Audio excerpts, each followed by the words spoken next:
Hi everyone, and thank you for joining me today for our first episode of Quarantine Crafting for Adults. I'm Donna, and I manage the Adult Services Department. And while we miss being able to do these programs with you in person, we're happy that everyone is staying safe.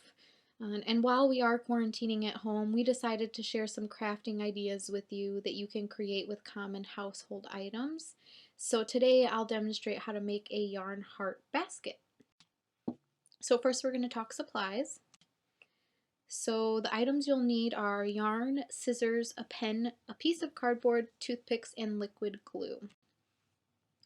These items listed next are optional, but they made the completion of the project easier for me, and those are beads, a sewing needle, felt, and a heart stencil.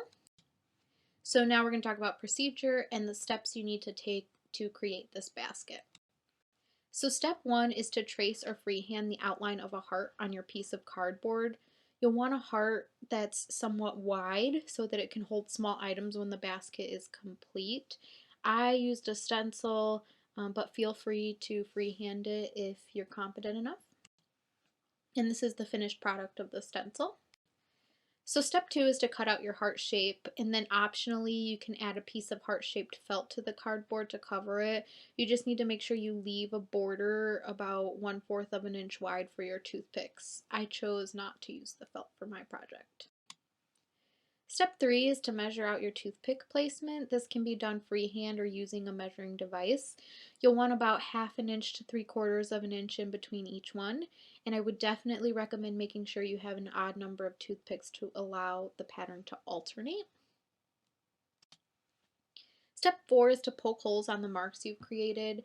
I used a sewing needle, but you can poke the holes directly with the toothpick. I just found it easier to use the sewing needle first and then insert the toothpicks. Step five is to secure the toothpicks with your liquid glue. I found it easier to place a dab of glue right over the hole I created and then inserting the toothpick directly over the glue, but you can also insert the toothpick and then add the glue. I just found this to be messier. Step six is to anchor your yarn to one of your toothpicks by tying it in a loop, and then you begin weaving the yarn in and out of the toothpicks as shown. So if you go around the inside for one, the following one you'll go around the outside and you'll keep repeating that pattern. So on your second weave, your yarn should be on the opposite side of the toothpick from your first weave as shown. So if it was outside the toothpick on weave one, it should be inside the toothpick on weave two. And here's what your pattern will look like when you've completed a few rows, and you can see that alternating pattern there. And then step seven, you can use beads to hide the ends of the toothpicks, or you can continue weaving until you have no more room. I chose to top my project off with beads to match, but that's up to you. And then you need to anchor your yarn with a final loop, similar to the one you created when you began. And here is a picture of my final product.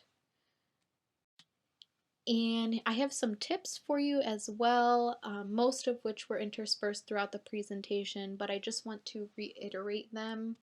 So make sure that you use a thick piece of cardboard for your base to help the toothpicks stand up. Initially I tried a flimsier piece and it didn't work. My toothpicks kept falling over.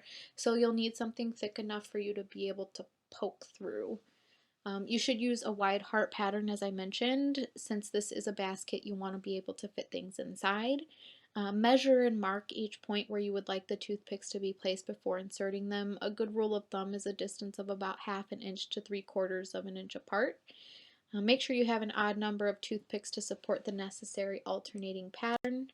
When you're securing your toothpicks, place a dab of glue over the hole you've already poked and insert the toothpick directly over the glue. Use a sewing needle to poke the holes once you've measured where you would like the toothpicks to go. And when weaving the yarn in between the toothpicks, make sure the pattern is alternating. If you went around the inside the first time, weave around the outside the second time. And this should happen on its own if you have an odd number of toothpicks. It's just a good way to make sure that you haven't missed any loops. So that's the completion of this yarn heart basket.